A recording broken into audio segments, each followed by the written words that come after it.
세상에 존재하는 모든 사물과 현상에는 저마다의 소리가 있다. 눈을 감으면 우리의 귓가를 자극하는 다양한 소리들.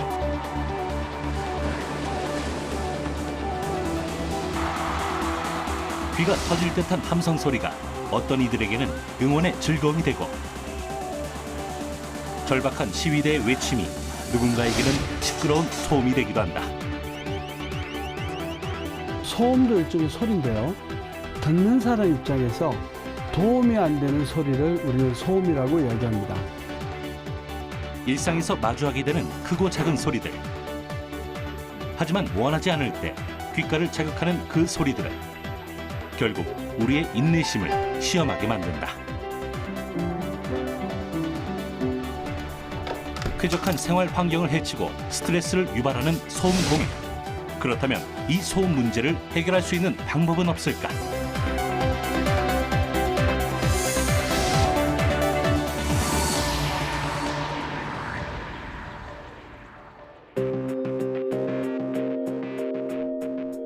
하늘에 가득한 검은 연기와 시뻘건 불길. 까맣게 걸린 아파트 복도와 앙상한 뼈대만 남은 자전거. 이 모든 사건이 층간소음 문제로 이웃과 갈등을 빚다 벌어진 일이다. 층간소음이 만든 스트레스와 증오가 방안은 물론 극단적인 범죄로 이어지고 있는 상황인데, 더 큰 문제는 신고를 할 경우 보복 범죄로 이어진다는 것이다. 같은 아파트에 살다 보니 충돌이 불가피한 상황. 몇 년 전에는 층간소음 갈등으로 옆집 현관문을 걷어차고 협박하던 40대가 벌금형을 선고받기도 했다.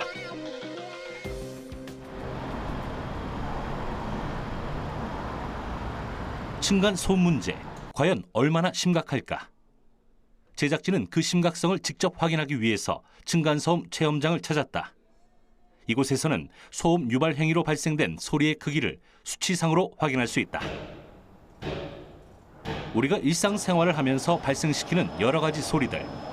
과연 이 수치는 어느 정도일까? 그리고 이 소음들이 사람들에게 미치는 영향은 얼마나 될까? 먼저 소음에 대한 정확한 의미를 알아볼 필요가 있다. 소음 같은 경우는 시끄럽거나 불쾌감을 느끼는 소리라고 정의를 할 수 있습니다. 근데 소리는 떨림에 의해서 전파되는 과정에서 발생되는 현상으로 그 떨림이 진동이라고 할 수 있습니다. 그래서 진동과 소음의 관계는 진동으로 인해서 소리가 발생하고, 소리가 시끄럽거나 불쾌감을 주는 정도를 넘어섰을 때 소음이라고 정의를 할 수 있습니다. 우리나라의 경우 소음 진동 관리법을 통해서 소음의 기준을 정하고 분쟁이 있을 때 조정하고 있다. 그렇다면 소음의 정의에서 언급하고 있는 사람의 활동으로 인하여 발생하는 강한 소리는 과연 어느 정도일까? 소리의 세기를 나타내는 단위는 데시벨이다. 정상적인 귀로 들을 수 있는 최소한의 소리인 0데시벨을 기준으로 그 수치가 낮을수록 조용하다. 국가소음정보 시스템이 제공한 사례별 소음의 크기를 살펴봤는데, 집안에서 들리는 시계 초침 소리가 약 20데시벨, 보통의 대화 소리는 60데시벨이다. 소음이 비교적 심한 공장 지역은 90데시벨까지 수치가 치솟고, 자동차 경적 소리라도 울리면 소음 수치는 100데시벨을 넘어선다. 그렇다면 층간소음의 기준은 무엇일까?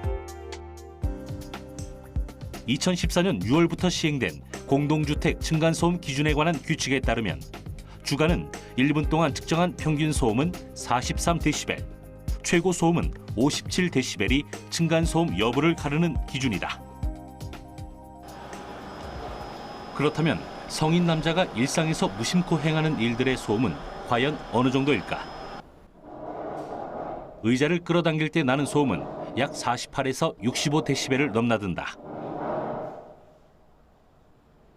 망치로 못을 박는 행위의 경우 65데시벨까지 수치가 치솟는 걸 알 수 있다. 소음으로 분류되는 기준의 경우 주간에서는 뭐 48데시벨에서 43데시벨, 야간에서는 한 38데시벨에서 40데시벨까지가 소음으로 간주가 되는데 보통은 1분에서 5분 사이의 평균 소음을 뜻합니다. 하지만 보통 생활 소음 같은 경우는 50에서 60데시벨 정도까지가 존재를 합니다. 그런데 60데시벨을 넘어가고 특히 한 7, 80데시벨이 되면은 굉장한 스트레스와 심각한 그 사고의 원인이 될 수가 있습니다. 급증하는 공동주택 층간소음 문제에 대응하기 위해 지난 2012년에 개설된 이곳은 층간소음 이웃사이센터. 접수되는 전화 상담은 하루 평균 58건이라고 한다. 그냥 나 혼자서 그냥 미치는 거예요. 윗집 할머니가 새벽 4시고 막 3시고 간에 막 마늘을 찢는지 막 별거를 다 해요. 잠을 못 자니까 내가 미친다니까 내가. 주로 새벽 3, 4시에만 이제 마늘 찢는 소리가 계속 이렇게 나시는 거예요? 왜 쿵쿵쿵쿵쿵쿵쿵 막 하고 막. 그러니까 막 사람 돌아버려요 그냥. 환경부에 따르면 2012년부터 2015년까지 층간소음 이웃사이 센터에 접수된 누적 상담 건수는 5만 건을 넘어섰다.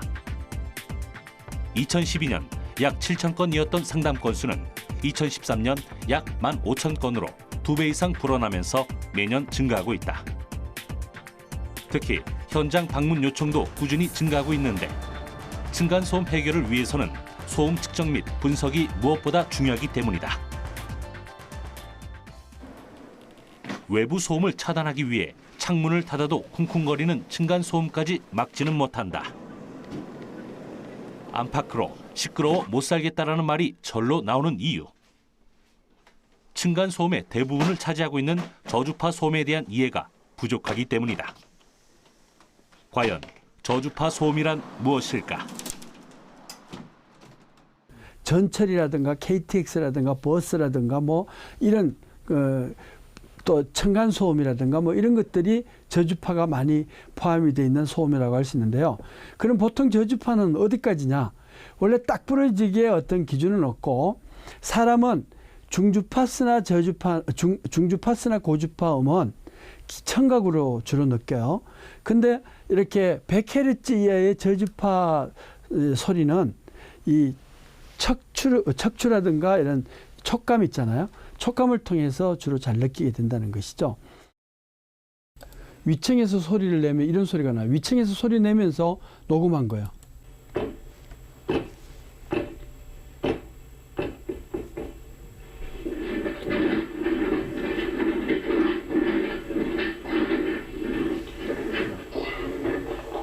자, 이제 이거를 아래층에서 들으면 어떻게 되느냐.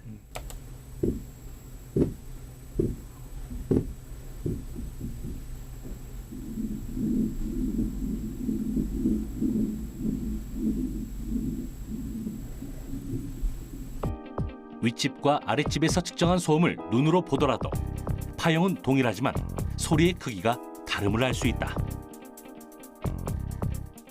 빨간색 그래프는 층간 아래로 전달되는 저주파 소음이고 녹색의 그래프는 위층 현장에서 울리는 소리를 의미한다. 결국 창문을 닫아버리면 귀로 들리는 소음은 거의 차단이 되고 천장에서 쿵쿵 울리는 저주파 소리만 남게 되는 것이다. 실제로 층간소음은 크게 귀로 들을 수 있는 고주파와 진동으로 전해지는 저주파 이 두 가지로 분류된다. 즉 옆집에서 망치질을 하면 쾅쾅 하는 소리는 고주파이고 손을 대면 느껴지는 진동은 저주파인 것이다. 위층에서 울리는 소리가 콘크리트, 철근 등 건축 자재를 타고 진동으로 전달돼 아래층 방에서 공명을 일으킨다. 귀로는 분명하게 들리지 않아도 신체가 인지하는 저주파 충격음은 우리가 일상에서 무심코 하는 행동에서도 발생한다. 결국 나도 모르는 사이에 층간소음의 가해자가 될 수 있는 것이다. 그렇다면 이런 소음이 우리에게 미치는 영향은 어느 정도일까? 개인의 성향이나 감수성에 따라 조금씩 차이는 보이지만 소음의 수치가 높아질수록 스트레스는 증가한다. 40데시벨 이상이면 수면의 깊이가 낮아지기 시작하고 60데시벨이 넘으면 수면 장애를 겪는다. 70데시벨이 넘으면 집중력이 저하되고 80데시벨을 넘으면 청력 장애가 시작되는 것이다. 층간소음은 도시화 및 산업화로 주거 양식이 아파트 등 공동주거 형태로 변하면서 일상생활에서 가장 자주 접하게 되는 환경 공해가 되었다. 가장 큰 문제는 국내 아파트의 구조 형태가 실내 소음 차단에 취약하다는 데 있다. 현재 이 아파트를 지을 때 구조가 세 가지 구조가 있는데 벽식 구조는 기둥이 없이 벽으로만 다 이제 천정의 힘을 받는 거고 무량판 구조는 이제 보호 없이 바닥과 기둥만 있는 형태고 기둥식 구조는 천정에 이제 수평으로 설치한 보호와 기둥이 천정을 받치는 방식인데 85% 이상이 벽식 구조이기 때문에 소음에 조금 더 취약한 구조라고 할 수 있습니다. 우리나라는 국토 면적에 대비하여 인구 밀도가 높다. 특히 서울과 같은 대도시에서 많은 사람들이 함께 살아가기 위해서 아파트의 층수를 높일 수밖에 없다. 문제는 여기서도 발생한다. 청간 간격이 좁아지고 또 가벼운 또 견고한 뭐 이런 그 철제 빔을 쓰게 되면은 이 소리 울림이 20층에서 소음을 내더라도 이게 아래층 2, 3층까지 내려오고 막 그런 경우가 많다는 거죠. 최근 한 5년, 7년 사이에 막 그 최고층 아파트를 20층 이상을 막 지었잖아요. 그런 것처럼 급작스럽게 바뀌는 주거 환경이라든가 이런 소음 환경 이런 것들에 못 따라가는 법규 조항은 있을 수 있다 이렇게 볼 수가 있는 거죠. 요즘 좁은 주택가 골목길을 채우고 있는 것은 사람이 아닌 날카로운 공사장의 소음이다. 물론 소음에 관한 다양한 규제 조항이 존재하지만 제대로 지켜지지 않는 실정이다. 결국 공사장 소음으로 인한 민원은 서울 곳곳에서 끊이지 않고 있다. 정부는 주거단지의 외부 소음을 차단하기 위해 방음벽의 높이를 올리거나 소음 감쇄 장치를 설치하는 등 다양한 방법을 강구하고 있다. 하지만 진짜 문제는 도심의 공동주택에 적용하는 소음 기준이 상황에 따라 제각각이란 점이다. 우선 환경부는 소음 개선을 위한 목표치를 설정한 환경정책기본법과 소음 규제를 위한 소음진동관리법을 따로 관리한다. 기본법에 나와 있는 주요 도로변 주거지역 소음 기준은 주간 65데시벨, 야간 55데시벨이다. 하지만 규제를 위한 소음진동관리법은 그 기준을 기본법보다 다소 완화해 적용한다. 도로변 소음 기준이 기본법보다 주야간 각각 3데시벨이 높다. 철로변에 있는 이제 집이 있을 수가 있고 또 아파트에서 그 창문을 닫아놓고 실내일 수 있는데 야간 있고 주간 있고 또 다르고요. 또 공장 주변일 수도 있고 또 영화관일 수도 있고 여러 가지 환경 요인이 존재해요. 즉 상대적인 어떤 이 소리 크기 차이를 가지고 우리가 느끼기 때문에 그래서 조용할 때는 낮은 편이고 아주 시끄러운 뭐 공장지대 환경이다 그러면 소음 기준이 또 높고 막 그렇다는 거죠. 그래서 딱 뭐 정해져 있는 건 아니고 사람이 살아가는 모든 환경이 다 이 소리와 소음에 노출이 돼 있는데 그 기준은 환경마다 다 다르다고 볼 수가 있어요. 결국 소음 문제는 건축 시공 등 기술적 측면에서 근본적인 해결책이 필요하다. 특히 층간 소음을 줄이기 위해선 바닥 콘크리트와 완충제를 얼마나 두껍게 시공하느냐가 관건이다. 이 과정에서 비용이 많이 들고 정교한 기술이 필요하다. 우선 층간소음 저감 기술은 바닥의 두께를 키우는 것이 핵심이다. 또한 스티로폼이나 고무 계열을 사용해 차음제를 보다 두껍게 시공해야 한다. 차음제 두께가 무한정 두꺼워진다는 것은 이제 그만큼 그 공간이 내부 공간이 줄어들 수 있기 때문에 내부 공간을 유지하기 위해서는 층고를 더 높여야 되는데 층고를 무한정 늘릴 수가 없고 그렇기 때문에 지금 현재 2cm에서 3cm 정도 되는 층간 차음제를 깔고 있습니다. 콘크리트 바닥에서 일정 공간을 띄우고 난 다음에 적용한 온돌 시스템. 이중바닥 시스템이라고 불리는 이 기술은 소음 차단 효과는 물론 보온성까지 높일 수 있다. 바닥에 공기층을 형성해 지면에 닿는 충격을 분산시키는 이런 뜸바닥 구조는 소음 저감 기술의 대표적인 예이다. 외부에서 발생하는 소음 차단 기술도 점점 발전하고 있다. 자, 지금 여기 설치되어 있는 창호가 진공 창호입니다. 진공 창호고, 진공 창호는 일반 그 이중창 유리에 비해서 얘는 3중입니다. 3중. 유리가 3장인데 일반 창호에 비해서 그 소음이나 차단 효과가 한 60% 이상 좋습니다. 성능이 뛰어난 진공 유리는 유리 사이의 고진공층으로 인해 외부의 소음을 최대 35dB만큼 차단할 수 있다. 이는 쇼핑센터 수준인 외부 소음을 침실 수준으로 낮출 수 있는 성능이다.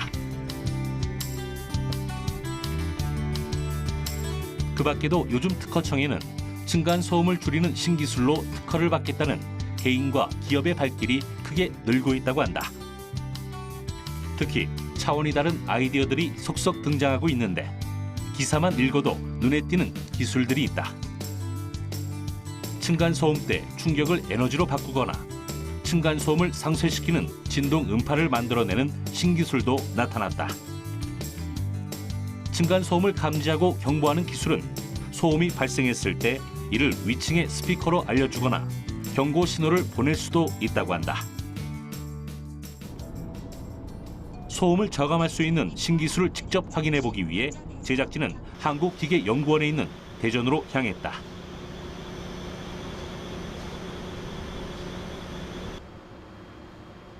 공학 기술을 활용해 저렴한 비용으로 층간 소음을 줄일 수 있는 기술이 개발되었기 때문이다. 연구팀은 소음에서 발생하는 진동 그 자체에 주목했다. 초정밀 가공을 할 때 진동을 잡아주는 기계를 층간소음 저감에 접목시킨 것이다. 콘크리트 슬라브와 바닥 마감재 사이에 일부 빈 공간에 센서를 부착해서 진동이 발생을 하면 센서가 그 진동의 크기를 감지를 하고 그 진동의 크기에 따라서 하단으로 내려가는 진동의 크기를 줄이기 위해서 자기력을 이용한 유용 진동 저감 장치를 작동시키게 됩니다. 이때 자기력 전류 제어를 통해서 흡수 밀도 조절이 되도록 하여 최고 30%까지 하중을 진동의 크기를 하단으로 내려가는 것을 방지를 하게 됩니다. 아파트 바닥에는 마감재와 콘크리트 사이에 빈 공간이 있다. 이곳에 판을 설치한 뒤 스프링 역할을 하는 소형 진동 저감 장치를 연결한다. 즉, 층간 소음으로 인한 진동이 발생했을 때 저감 장치가 진동을 잡아주면서 소리도 함께 줄여주는 것이다. 큰 충격을 가할수록 소음 저감률이 높아진다는 것이 강점이다.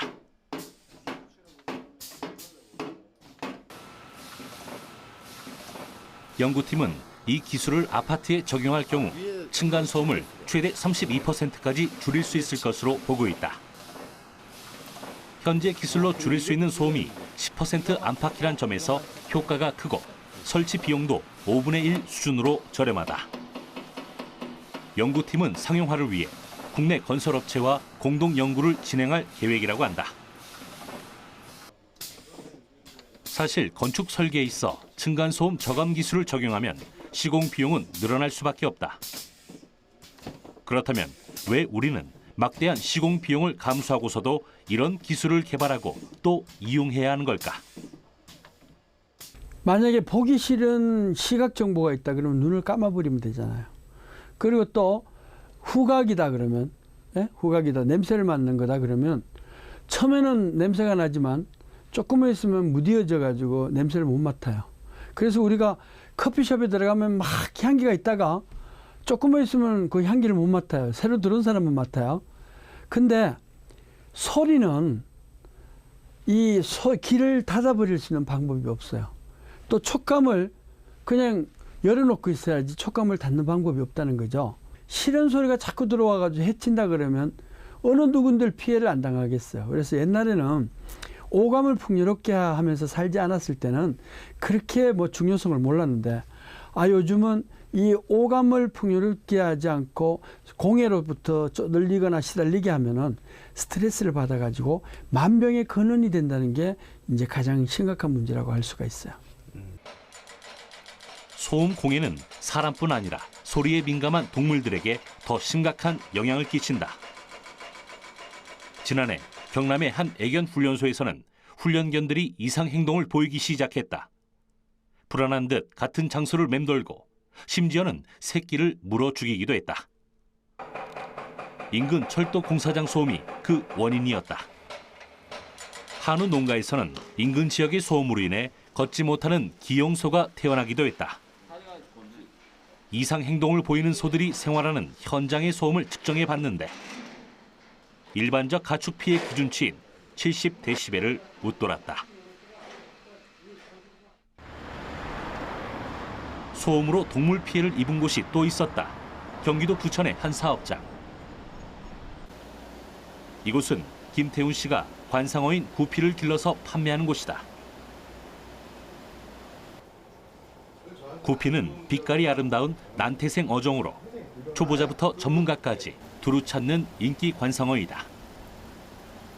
초보자의 경우 손쉽게 구해서 사육하기도 하지만 전문가의 경우 구피의 색상이나 지느러미 형태, 체형 등으로 품질을 평가받기 때문에 까다롭게 관리하고 있다. 2년 전 전문가 김태훈 씨에게 세심하게 관리를 받아오던 구피들이 대량으로 폐사한 사건이 발생했다. 이 기간 동안 구피가 들어있는 수조의 물속 소음도는 140데시벨 이상으로 최대 180데시벨까지 나왔다고 한다. 일반적으로 바다의 양식 어장에서도 물속 소음도가 140데시벨 이상일 경우 어류에 피해가 미친다고 보고 있다. 원인은 바로 인근에서 진행하고 있었던 지하철 공사 때문이었다. 지하 공사다 보니 땅을 파내기 위한 작업을 하는 것은 당연한 일. 문제는 이 과정에서 발생하는 소음과 진동이었다. 소음 같은 경우는 가만히 있었을 때 지진 난다고 할 정도로 소리가 엄청 컸거든요. 그래서 저도 놀라고 이 고기들도 어항에 막 부딪히면서 스트레스 받고 그러면서 죽어나가는 애들도 있었어요.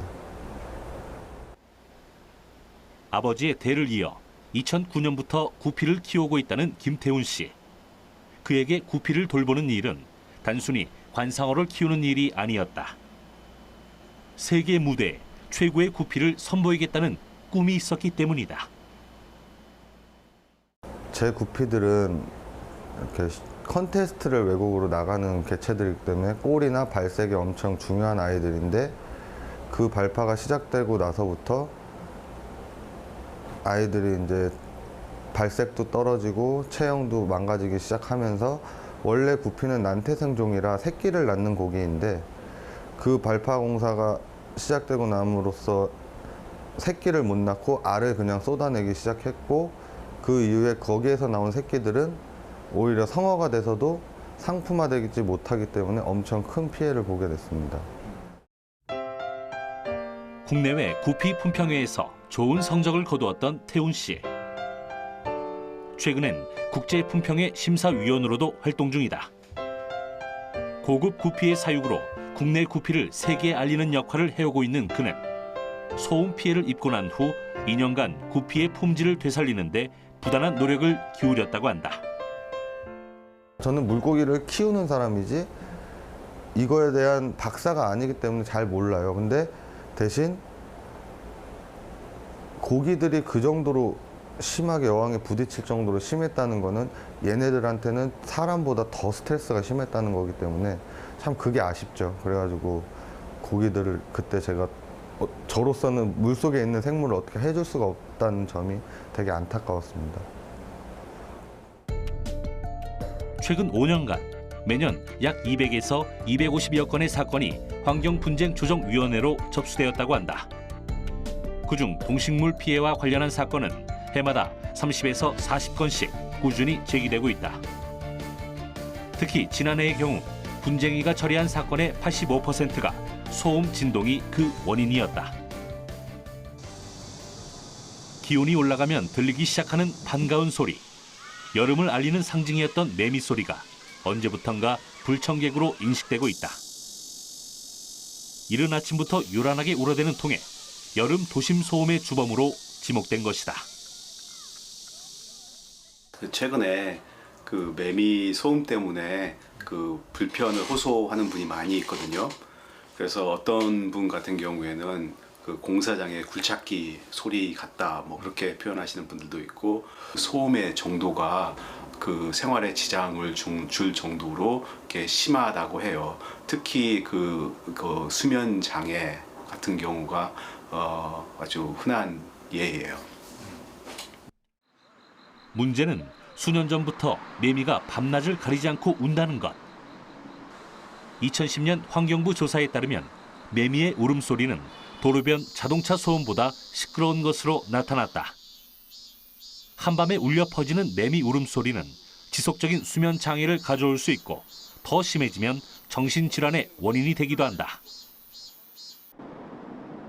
매미가 밤에 우는 데에는 기후변화 등 다양한 원인이 있겠지만 밤에 인공 조명에 과도하게 노출된 환경과 밀접한 관련이 있는 것으로 여겨진다. 매미는 주행성 곤충이다. 즉 인간처럼 낮에 주로 활동을 하고 밤에는 휴식을 취한다. 도심의 밤은 빛의 향연이다. 자동차의 헤드라이트와 가로등, 그리고 환한 조명으로 장식된 건물들. 결국 이런 밝은 조명이 생태계를 교란시키고 있는 상황이다. 실제로 야간에 매미가 우는 곳의 조도는 울지 않는 곳보다 두세 배 높은 것으로 나타났다. 일상의 편리함을 위해 밤낮을 가리지 않고 이용하는 조명이 오히려 우리의 삶을 방해하고 있는 것이다. 그렇다면 이 문제를 해결할 수 있는 방법은 없을까? 뭐 극단적인, 지금 어떻게 보면 극단적인 방법이라고 볼 수가 있는데, 제가 알기로는 그 고양시의 어떤 한 아파트 컴플렉스인가 아파트 단지에서 이 말매미의 소음 때문에 뭐 잠을 못 자겠다, 아니면 참매미 소음 때문에, 매미의 소음 때문에 잠을 못 자겠다, 그래서 그 단지 전체의 조명을 끈 경우가 있었어요. 이런 경우에 그 매미의 소음은 줄어들지만은 이제 문제는 안전 문제가 있잖아요. 그래서 그걸 지속을 할 수가 없었어요. 사실 여름밤을 괴롭게 만드는 것은 매미 중에도 말매미다. 말매미는 끊어짐 없이 긴 울음소리를 낸다. 리듬감 있게 우는 참매미와는 달리 계속 들어도 귀에 익숙해지지 않고 신경이 곤두서게 된다. 말매미는 일정 온도가 웃돌면 밤새도록 울음을 그치지 않는다. 즉 도시의 열섬 현상이 심한 곳일수록 심야에도 매미 소음이 크다는 뜻이다. 몇 년 전 잠실의 한 아파트 단지에서 매미 울음소리를 측정한 결과다. 8월 1일 자정에 약 28도일 때 6까지 올라갔던 매미 울음소리는 기온이 약 27도로 떨어진 새벽 2시에 전혀 들리지 않았다. 반대로 새벽부터 아침까지 기온이 28도가량을 유지한 5일에는 매미 울음소리가 거의 하루 종일 6을 기록했다. 지금 우리가 이렇게 매미의 그 소음 때문에 좀 생활에 불편을 받고 있는데 뭐 매미를 나무랄 것이 아니고 바로 이게 우리 인간의 책임인 것 같아요. 우리가 지금 우리의 생활 방식이 지금과 같이 이렇게 많은 에너지를 이렇게 소비하고 그리고 뭐 이런 이 생태계를 교란시키는 방향으로 간다면은 뭐 어쩌면은 지금 매미의 이 밀도 증가는 일종의 우리에게 작은 경고가 아닐까 생각해요.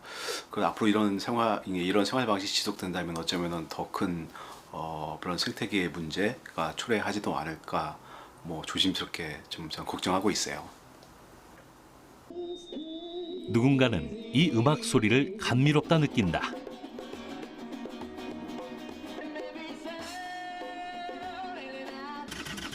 누군가는 이 엔진 소리에 짜릿한 흥분을 느끼기도 한다.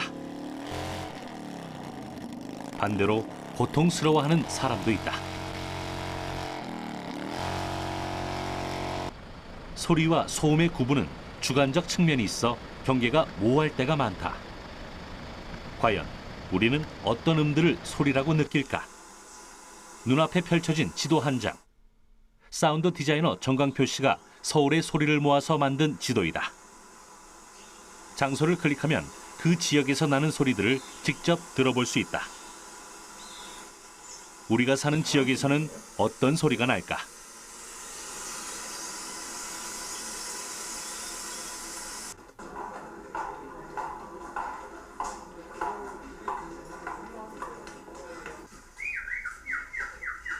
누군가에겐 소음으로 느껴질 수 있는 이 소리들을 모아놓은 이유는 무엇일까? 재미나고 뭔가 우리에게 좀 어떤 행복한 울림을 주는 소리들 이런 것들을 모아서 뭔가 그 사람들과 소통할 수 있으면 되게 뭔가 재미나는 일이 되지 않을까? 그리고 뭔가 사회를 좀 더 아름답게 만들 수 있지 않을까? 이런 취지에서 시작이 됐어요. 오늘도 소리 채집에 나서기 위해 서랍에서 녹음기를 챙기는 광표 씨. 성능 좋은 붐 마이크와 소리를 확인할 수 있는 헤드폰까지 챙기면 작업 준비는 끝난다. 제작진은 소리 채집에 나서는 광표 씨를 따라가 보기로 했다. 오늘 특별한 목적지는 없다. 그저 길을 걷다 반가운 소리를 만났을 때 녹음을 시작하는 것이다. 광표 씨의 귀를 사로잡은 것은 조그마한 새의 노랫소리.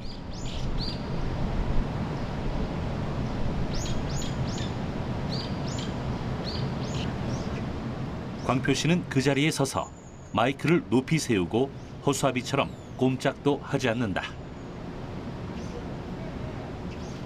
도심 속 작은 공원에 울려 퍼지는 경쾌한 새소리가 고스란히 기록되는 중이다.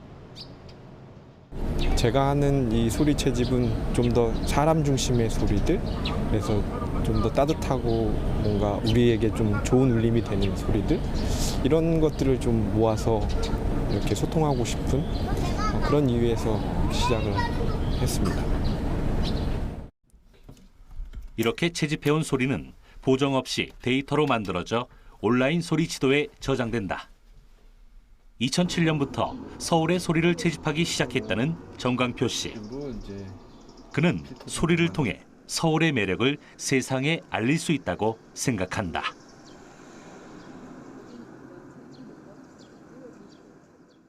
소리가 가지고 있는 속성 중에 하나가 우리의 내부의 모습을 볼 수 있다는 속성을 가지고 있거든요. 그래서 뭐 초음파라든지 어떤 심장 박동 소리로 뭐 어떤 태아의 상태를 체크하거나 건강 상태를 체크하잖아요. 이것처럼 그 우리가 살고 있는 서울, 우리 이렇게 도시라는 곳이 보통 다 시끄럽다고 생각을 하잖아요. 근데 그 안으로 들어가서 내부 안으로 들어가서 과연 우리가 살고 있는 모습은 어떤가, 이런 것들을 좀 그 생각하는 시간이 필요한 것 같고 우리한테 되게 필요한 것 같거든요.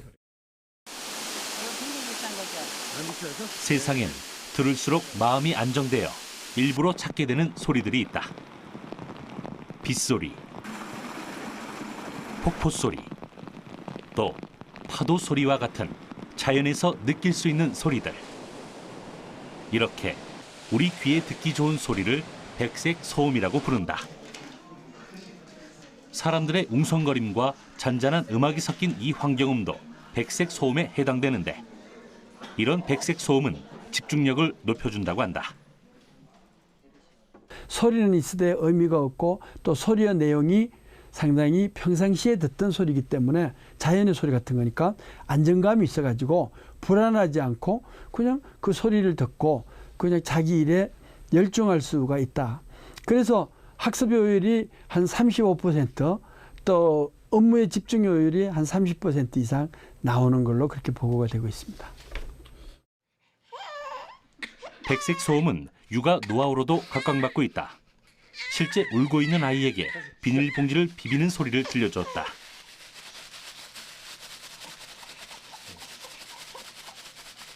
소리를 듣던 아기는 신기하기도 울음을 멈춘다. 이렇듯 소음의 특징을 파악하면 일상에서 유용하게 활용할 수 있다. 소음을 활용한 기술은 다양하다. 그중에는 소리만으로도 단번에 불을 끄는 소화기도 있다. 저주파 소리에서 나오는 진동 에너지를 이용해 산소를 차단하는 기술이 적용된 것이다. 150데시벨 이상의 고음을 한 곳에 겨냥해 발사할 수 있는 지향성 음향 장비, 이른바 소음 대포는 시위 진압용으로 사용되기도 한다. 소음에 대한 반응은 자신이 처한 상황에 따라 달라질 수 있다. 소음을 피하거나 제어할 수 있으면 소음의 부정적 영향을 최소화할 수 있지만 통제할 수 없는 상황에 처하면 극심한 스트레스를 받게 되는 것이다.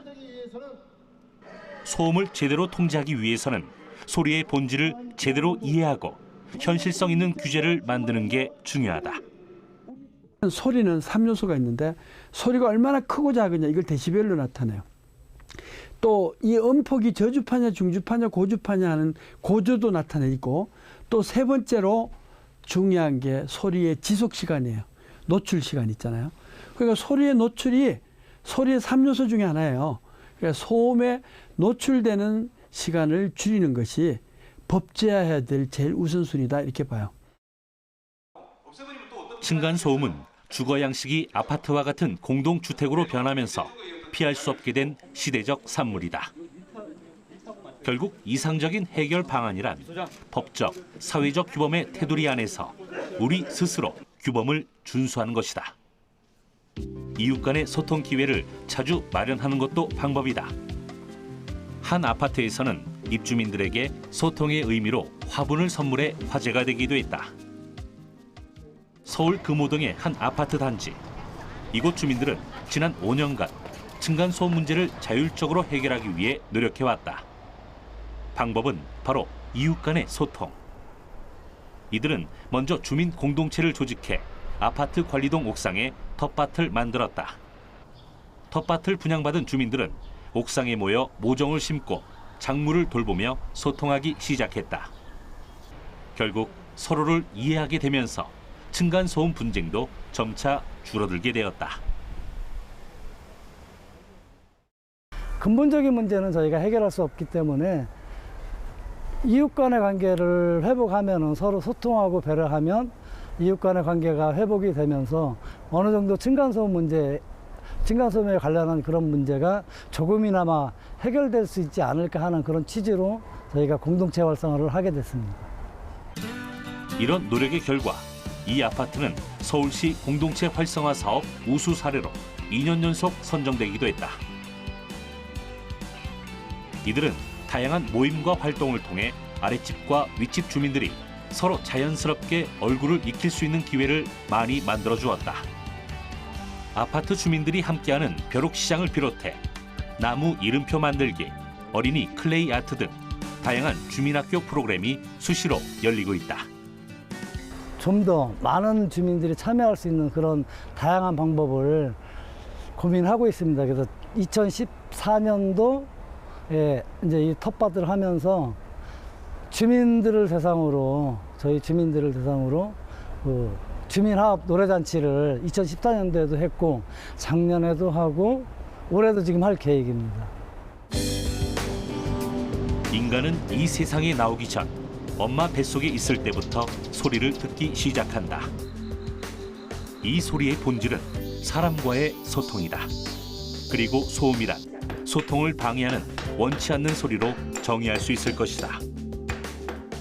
소음 공해를 해결하기 위해 수많은 방법들이 제시되고 있지만 아직까지 뚜렷한 해결책을 찾기는 힘들다. 그 어느 때보다 기분 좋은 소리를 통한 소통과 배려가 필요한 시점이다.